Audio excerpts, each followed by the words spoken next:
Hello मेरे student, आज जो आए हैं आपका एक नया सेशन जिसका नाम है बेसिक इंग्लिश। ठीक है, बेसिक इंग्लिश क्या है? क्योंकि हम लोग जो बिहार बोर्ड के बच्चों को पढ़ाते हैं तो बिहार बोर्ड के बच्चे में इंग्लिश का जो कमजोरी है बहुत ज्यादा होता है, जिसके कारण वो इंग्लिश का जो अच्छी अच्छी किताबें हैं, फिजिक्स का हो या केमिस्ट्री का हो, मैथ का हो, समझने में इसको प्रॉब्लम्स होता है। उस प्रॉब्लम्स के बारे में हम लोग क्या करेंगे, आज डिस्कस करेंगे।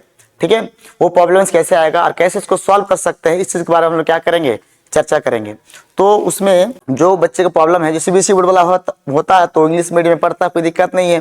जो बिहार बोर्ड के बच्चे हैं, जो पीडब्ल्यू वाला जेई के लिए या नीट के लिए जो बुक लेकर आते हैं, कुछ बच्चे जो हमसे पूछते हैं, तो उन बच्चों को इंग्लिश का जो सेंटेंस है वो समझ नहीं पाता, जिसके कारण उसको समझ में बहुत परेशानी होती है। तो उस परेशानी को हम लोग हल करने के यहाँ पे बताएंगे इंग्लिश में, जो बेसिक सेंटेंस होगा। और हम लोग भी जैसे 12th क्लास में जाएंगे या 12th क्लास में आप लोग पढ़ाएंगे तो उस समय उसके दौरान देखिएगा बहुत जगह में इंग्लिश में क्या रहेगा, सेंटेंसेस रहेगा। हम लोग इंग्लिश हिंदी दोनों मिक्स कर पढ़ाते हैं तो हमारे बच्चे का समस्या होता है। तो आप इसको जोड़िए और देखिएगा, बहुत आसानी से आपको इंग्लिश समझ में आएगा।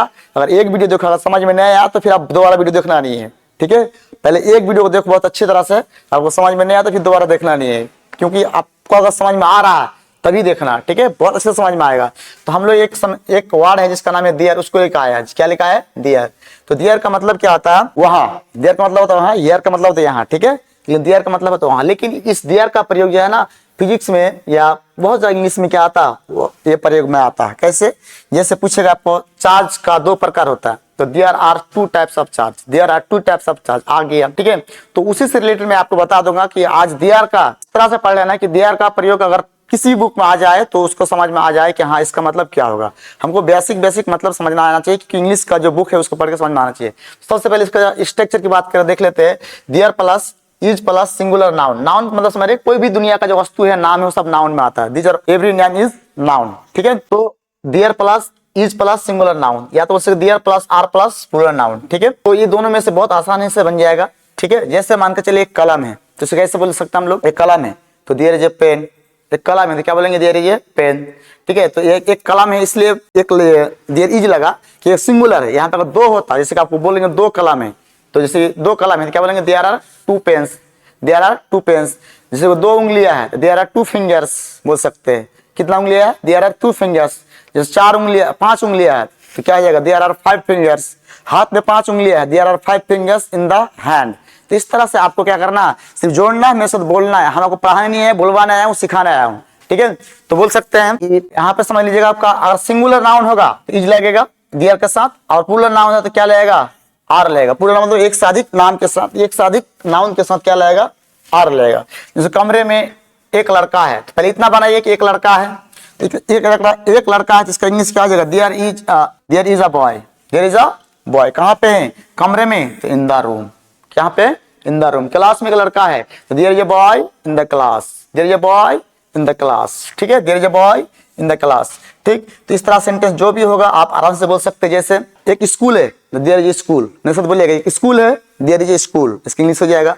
लेकिन इसको थोड़ा सा और बड़ा करते हैं, गांव में एक स्कूल है तो there is school, there is school in the village, there is school in the village. ठीक है, मतलब मेरे गांव में एक स्कूल है तो there is school in my village, there is school in my village. ठीक है, और बोलेगा मेरे गांव में दो स्कूल है तो there are two schools, there are two school. मेरा गांव में दो स्कूल है तो there are two school in my village. मेरा गांव में दो स्कूल है तो there are two school in my village. दो स्कूल है तो देयर आर टू स्कूल, गांव में दो स्कूल है तो there are two school in the village. ठीक है, अब अगर इसमें पूछ लेगा आपको कि हाथ में पांच उंगलियां, there are five fingers in the hand, तो बहुत सारे सेंटेंस को आप आसानी से बना सकते हैं, आसानी से। गांव जंगल में एक शेर है, there is a lion in the forest. ठीक है, इन द फॉरेस्ट। ठीक, तो इसी तरह से आप बना सकते हैं। जैसे आपको बोलेगा कि चार्ज के दो प्रकार है तो there are two type of charge, there are two types of charge बोल सकते हैं आराम से।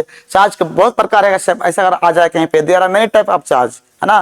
तो ये जो देयर है और इज है और आर है, तो इस चीज के बारे में आपको क्या करना होगा, समझना होगा। जो आप समझ में आ गए होंगे, मैं से आपको बोलना ही पड़ेगा तभी आप समझ पाएंगे, नहीं तो नहीं समझ पाएंगे। और इतना अच्छी तरह समझ जाओगे ना तो फिर आप कभी भी जीवन में इंग्लिश में इस तरह का सेंटेंस आएगा तो वहां पे आप मिस नहीं करेंगे इसका मतलब क्या है। ठीक है, तो जैसे आप पूछेगा कमरे में एक लड़का है तो क्या हो जाएगा? There is a boy. ठीक है, इन द रूम। लेकिन बोलेगा कि हाथ पर एक मार्कर है तो there is a marker on the hand. ठीक है, मेज पर एक पेन है तो there is a pen on the table. मेज पर एक पेन है तो there is a pen on the table.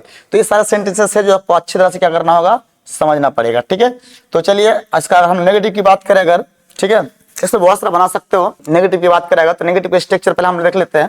ठीक है, तो सिर्फ क्या लगा, नोट लगा देना, सिर्फ क्या लगा देना, या इज आर के बाद क्या लगा देना, इज आर के बाद नोट लगा देना, बाकी सब सेम रहेगा, बाकी सब क्या रहेगा, सेम रहेगा।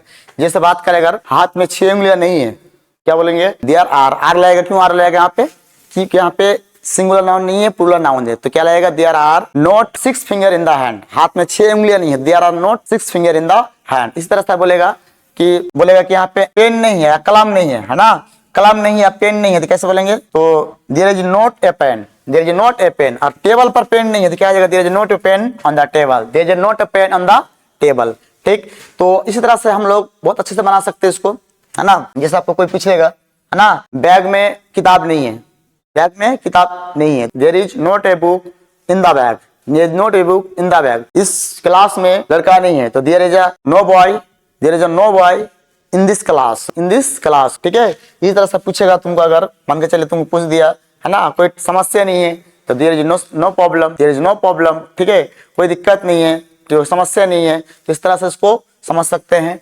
या तो बोलेगा कि आपको इसी में अगर पूछ लेगा, गांव में स्कूल नहीं है, तो there is no school in the village, there is no school in the village. ठीक है, गांव में 2 स्कूल नहीं है, there are not 2 schools in the village. ठीक है, इस तरह से इसको पूरी तरह से समझना पड़ेगा और आपको प्रैक्टिस करना पड़ेगा, तभी आपको समझ में आएगा। तो चलिए आज हम फिर से आपको लेकर आए कि इसमें इंट्रोगेटिव में, इंट्रोगेटिव का स्ट्रक्चर की बात करेगा तो सबसे पहले क्या आएगा, इज आएगा, फिर देयर आएगा, फिर क्या है आपका सिंगुलर नाउन आएगा, फिर क्या आएगा, आर आएगा, देयर आएगा, फिर क्या आपका प्लूरल नाउन आएगा। ठीक, तो सबसे पहले इतना सेंटेंस बड़ा ना बना के सबसे पहले ये बनाइए, क्या एक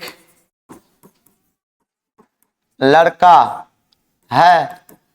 अगर इसको बना ले तो फिर ये बन जाएगा, तो इसको कैसे बनाएंगे पहले, ठीक है, क्या एक लड़का है, तो कौन सा क्वेश्चन आ गया, असना क्वेश्चन, तो यहाँ पे सिंगुलर नाउन है, तो क्या इज देयर, ठीक है, इज देयर ए बॉय, क्या आ जाएगा, इज देयर ए बॉय, क्या एक लड़का है, तो इज देयर ए बॉय। अगर इज देयर ए बॉय समझ में आ गया तो ये लड़का क्या किस रूम में होगा, या तो घर में होगा, या सड़क पे होगा, या रोड में होगा, तो बोल सकते हैं।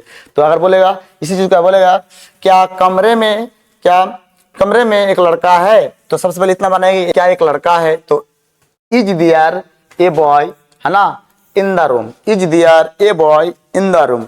क्या इसने पूछ लेगा, अगर क्या गांव में एक स्कूल है, गांव में एक स्कूल है, तो क्या बनाएगा, उसको बना के दिखाइए, क्या बनेगा, उसको बना के दिखाइए। क्या गांव में एक स्कूल है, तो क्या बनाएगा, उसको बना के दिखाइए। ठीक है, तो क्या बनेगा बोलो, पहले क्या इज आएगा, है ना, is there a school, is there a school in the village, क्या है आपका, इन द विलेज, लास्ट में क्वेश्चन मार्क। ठीक है, चलिए इसका WH वर्ड की बात करें, WH क्वेश्चन, WH वर्ड, ठीक है, WH क्वेश्चन, WH वर्ड, जैसा आप लोग बोल सकते हैं क्यों, कब, कहाँ, कैसे सब आता है। ठीक है, तो ये WH क्वेश्चन के बारे में थोड़ा बहुत आप सुने होंगे कहीं पे। ठीक, तो यहाँ पे देख सकते हैं WH क्वेश्चन, पहले WH क्वेश्चन मार देना, फिर क्या इज मार देना, फिर देयर मार देना, फिर सिंगुलर नाउन मार देना। अगर सिंगुलर नाउन होगा तो ये लगाना होगा, और प्लूरल नाउन होगा तो ये होगा। WH को वर्ड मार देना, ठीक है, आर लगा देना, फिर देयर लगाना, फिर क्या प्लूरल नाउन लगा देना। ठीक, उसके बाद जो क्या आएगा, जैसे बोलेगा मेज पर क्या है, सबसे पहले क्या है बोल सकते हैं, तो व्हाट इज देयर बोल सकते हैं। तो मेज पर क्या है, तो क्या है इसका, what is there on the table, what is there on the table, what is there on the table आएगा। ठीक है, इस तरह से बोले डिब्बे में क्या है, तो what is there in the box, what is there in the box. ठीक, इस तरह बोले कमरे में कौन है, तो who is there in the room, who is there in the room.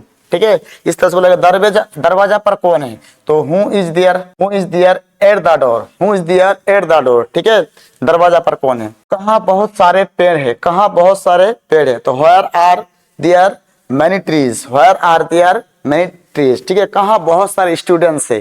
ठीक है, तो क्या हो जाएगा, where are there many students, where are there many students. कहाँ बहुत सारे कुत्ते हैं, तो क्या जाएगा, where are there many dogs. तो इस तरह से क्या करना होगा, आपको प्रैक्टिस करना होगा, तो उसके बाद फिर आप क्या कर सकते हैं, समझ सकते हैं। इसको लिखने के बाद आपको फायदा क्या होगा, थोड़ा सा हम आपको बता सकते हैं। इसको लिखने के बाद फायदा, आप किसी गांव के बारे में 2-4 लाइन लिख के प्रैक्टिस कर सकते हैं, ठीक है, ताकि आपका जो है इंग्लिश इंप्रूवमेंट हो और आपको जो है ना पढ़ने में और जो इंग्लिश का जो चीज़ है उसको समझने में आसान हो। ठीक है, आज अगर दियर पढ़ लिए हैं तो दियर से आप बहुत सारी चीज़ों को बना सकते हैं, लिख सकते हैं। कैसे? अपने मन से। कैसे? जैसे अपने विलेज के बारे में लिखना होगा इंग्लिश में 2-4 लाइन, कैसे लिखेगा? माई विलेज नेम इज, ठीक है, माई विलेज नेम इज, जो भी XYZ भर दीजिएगा। ठीक, उसके बाद बोलेगा आपके गांव में कितना स्कूल है? मान के चलो 5 स्कूल है या 2 स्कूल है, तो there are 2 school in my village. क्या बोलिएगा यहाँ पे लिखिएगा? देयर आर, ठीक है, देयर आर, है ना, 2 school in my village, in my village. ठीक, उसका फिर अगला लाइन क्या रखिएगा, है ना, अगला लाइन लिख सकते हैं कितना नदी है? नदी है तो है, नहीं है तो कोई बात नहीं बोलेगा। अगर नदी नहीं है तो मेरे गांव में नदी नहीं है तो क्या जाएगा? There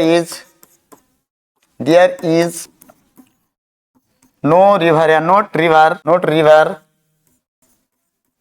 river in my village. ठीक है, इन माय विलेज। ठीक, इस तरह से बोल सकते हैं मेरा गांव में अनेक सड़क है। There are many road in my village. ठीक है, मेरे गांव में 4 सड़क है। There are 4 roads in my village. There is a on field in my village. ठीक है, तो इस तरह से जो भी सेंटेंसेस है इसको लिख के क्या कर सकते हैं आप? 1 नहीं, 2 नहीं, 3 नहीं, 4-4, 5-5 आप लाइन लिखिए, 5 से 10 लाइन लिखिए, 30 लाइन लिखिए। धीरे धीरे अपने आप क्या आ जाएगा? इंग्लिश में इंप्रूवमेंट आ जाएगा और आपको लिखने भी क्या होगा? सहूलियत होगा। और जब वहां समझाएंगे तो समझने भी क्या होगा? आसानी होगा। इस तरह से हम जो भी टॉपिक लेकर आएंगे उस पर 10 लाइन 5 लाइन हर दिन आपको लिखने के लिए समझाएंगे और लिखने के लिए बोलेंगे। इस तरह से आप लिख के आ सकते हैं।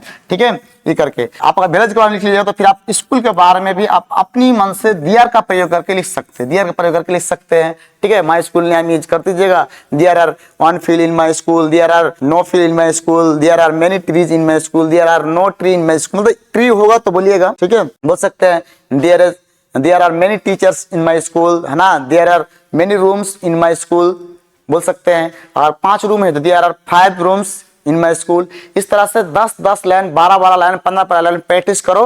और मैं जितना दिन भी जो भी टॉपिक लेकर आएंगे, साथ दियर के लेकर आए तो दियर में क्या बताया, पहले उसका सेंटेंसेस बताया, फिर क्या पढ़ा है आपको मैंने, कैसे उस तरह लिखना होगा, कैसे उसको इंप्रूवमेंट करना पड़ेगा, कैसे उसको परिवर्तन लाना पड़ेगा। इस तरह जो भी हम जब भी जो टॉपिक लेकर आएंगे उस पर क्या आपको लिखने के लिए देंगे, ताकि आप लिखे पढ़ने के बाद और उसको बोले और सीखे, ताकि हम जो फीस पढ़ाएंगे इंग्लिश मीडियम में और हिंदी मीडियम में तो वहां पे आपको कोई समस्या ना हो।